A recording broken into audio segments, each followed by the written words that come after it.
बुझे मजबूरी नहीं है हमर कसूर रे। इहे शायद होते भगवान के मंजूर रे।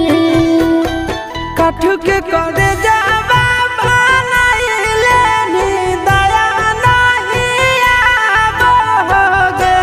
जानूगे सुनी के करे जा हमर फटो दिया कोई नहीं बाटो होगे।